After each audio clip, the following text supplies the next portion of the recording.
In diesem Shooting nehme ich euch mit hinter die Kulissen eines ganz tollen Shootings im Düsseldorfer Hafen. Was besonders ist, ist, dass die Modelle Julia, Jana, Emily und die liebe Cindy extra aus Niedersachsen angereist sind. Die tolle Tabea hat das Make-up für unsere Modelle gemacht und kommt aus Köln. Zuerst habe ich Cindy bei ihrem Shooting begleitet. Das Video dazu ist bereits online und ich verlinke es euch in der Infobox. Bei dieser Kooperation war es mir wichtig, dass die Modelle wirklich unterschiedliche Bilder haben.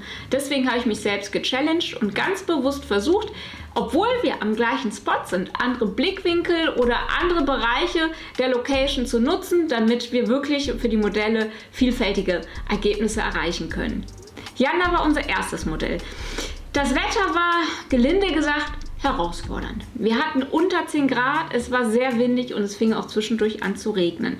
Deshalb mussten wir das Shooting möglichst kurz halten, um die Modelle zu schonen. Von den Lichtverhältnissen war das aber natürlich ideal, weil wir hatten bewölktes Licht, was ergo super weiches Licht ergibt. Ich wollte aber gerne einen kontrastreicheren Look bei Jana haben oder auch bei Julia. Und deswegen habe ich ganz gezielt einen kleinen Aufsteckblitz, den Godox V1, verwendet. Ich werde euch jetzt hier einmal ein Bild mit und ohne V1 einblenden, damit ihr sehen könnt, was es macht. Dieser kleine Aufsteckblitz hat mir geholfen, das Beste aus der Location herauszuholen und bei Jana einen kleinen Pop zu erzielen. Quasi sowas wie einen abgeschwächten Paparazzi-Look. Aber was wollte ich genau erreichen? Ich wollte, dass die Location erhalten bleibt. Deswegen habe ich meine Belichtung auf den Hintergrund abgestimmt. Dadurch war die Jana aber etwas unterbelichtet. Durch den V1 habe ich sie wieder in den Fokus gerückt. Jetzt fragt sich der eine oder andere, warum ich gerade hartes Licht verwendet habe. Ich hätte natürlich auch eine kleine Softbox nehmen können. Aber ich fand, dass hartes Licht für den Mood besser geeignet ist als weiches Licht.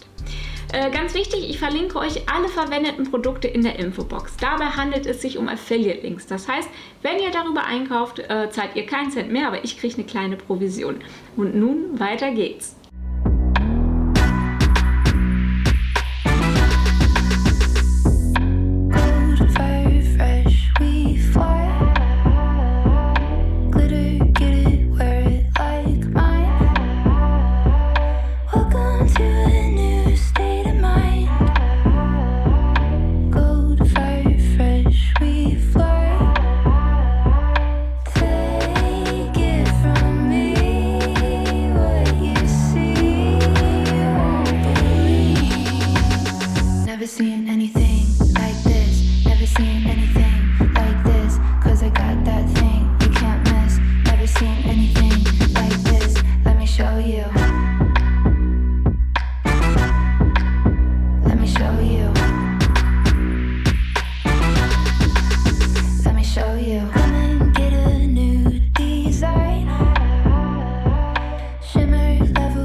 Als nächstes gebe ich euch einen kleinen Bonustipp. Wenn ihr seht, dass die Sonne rauskommt, könnt ihr die direkt gezielt einsetzen. Ich blende euch hier eine kleine Szene ein, da könnt ihr sehen, dass die Sonne für 2-3 Sekunden einmal rauskam. Und das habe ich genutzt als Streiflicht. Man sieht es auch bei der Jana an der Kontur.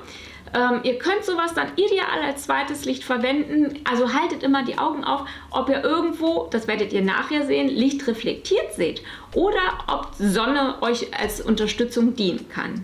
Ich hatte vorab ein Moodboard für dieses Shooting vorbereitet, das mache ich immer sehr gerne. Und Jana hat sowohl mit dem Styling als auch mit dem Posing das Beste aus diesem Moodboard herausgeholt. Ich bin total begeistert von ihr. Ich denke, die Ergebnisse sprechen für sich. Ich würde euch auch immer empfehlen, dass ihr ein Moodboard macht für das Shooting. Das könnt ihr ganz einfach zum Beispiel mit Pinterest umsetzen, weil solche Moodboards sind ideale kleine Spickzettel. Entweder für euch für die Lichtsetzung oder für das Modell für das Posen. Als zweites kam die Emily. Bei der Emily habe ich nur mit dem natürlichen Licht gearbeitet. Ich wollte einen wirklich ganz moody Look erzielen und dafür war weiches Licht eigentlich ideal geeignet. Der Wind, der hat uns super gut geholfen, weil er sehr viel Bewegung und Dynamik reingebracht hat in die Haare, in den Mantel und das bringt wirklich diese besondere Spannung ins Bild. Wenn ihr sowas nicht habt, zum Beispiel, weil einfach kein Wind weht, dann lasst das Modell sich bewegen, den Mantel hochwürfen, einfach mal mit den Haaren schütteln und nutzt die Serienaufnahme. Dann könnt ihr nämlich auch so einen Look erschaffen, auch ohne Wind, der vorhanden ist.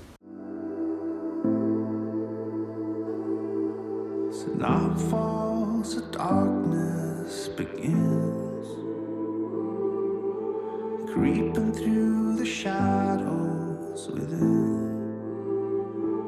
Got nowhere to run or hide.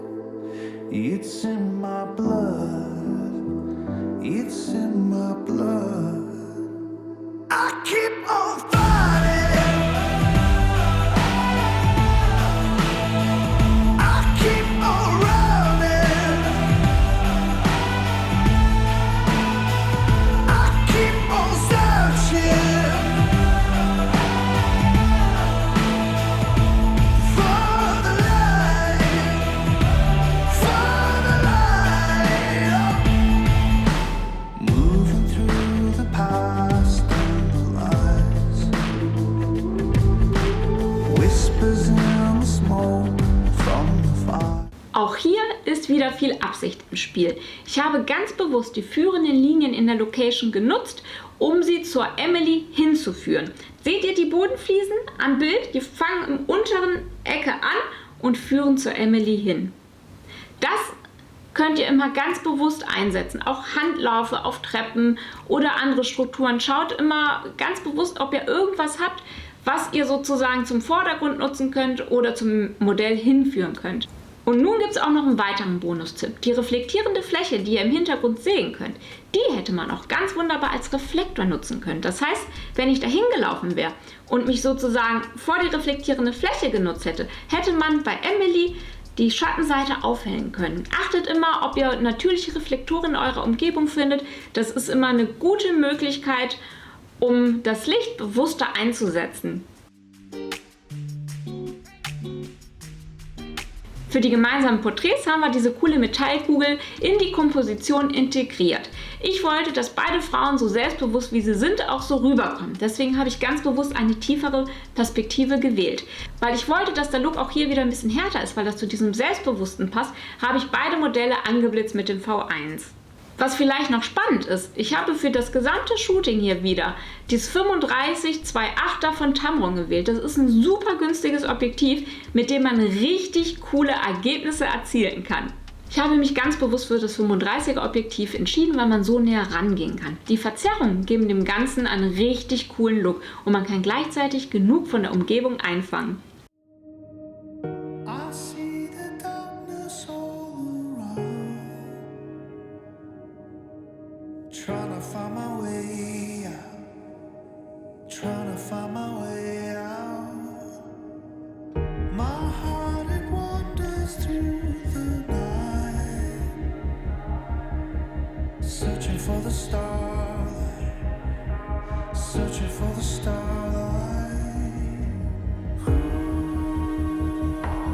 Will I find my way back home? Will I find my way back home? I'm moving through the shadows.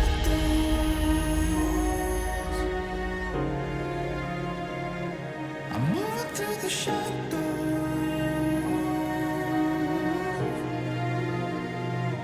I'm following the light home. I know I'll see tomorrow. I'm moving through the shadows.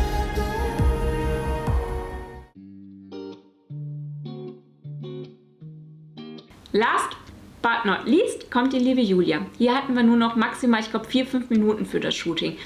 Aber ich habe geguckt, dass ich das Beste da raushole. Auch hier habe ich den Aufsteckblitz verwendet, weil ich finde, dass der super, also dieser harte Look ganz toll zu dem markanten Gesicht von der Julia passt.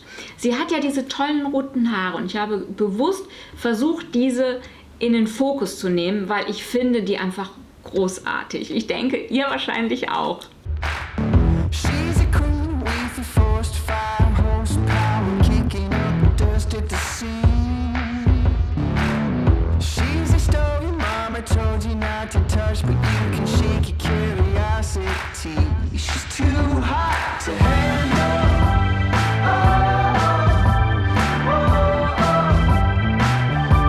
Too hot to handle.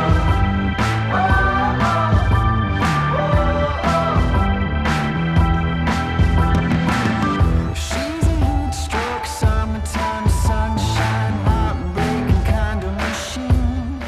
Ich Ich hoffe, euch haben diese Einblicke in das Street-Shooting gefallen. Wie ihr sehen könnt, könnt ihr mit ganz einfachen Mitteln und sowohl mit als auch ohne Blitz richtig tolle Ergebnisse erzielen. Wenn euch das Video gefallen hat, freue ich mich natürlich sehr über ein Like, Kommentar oder ein Abo.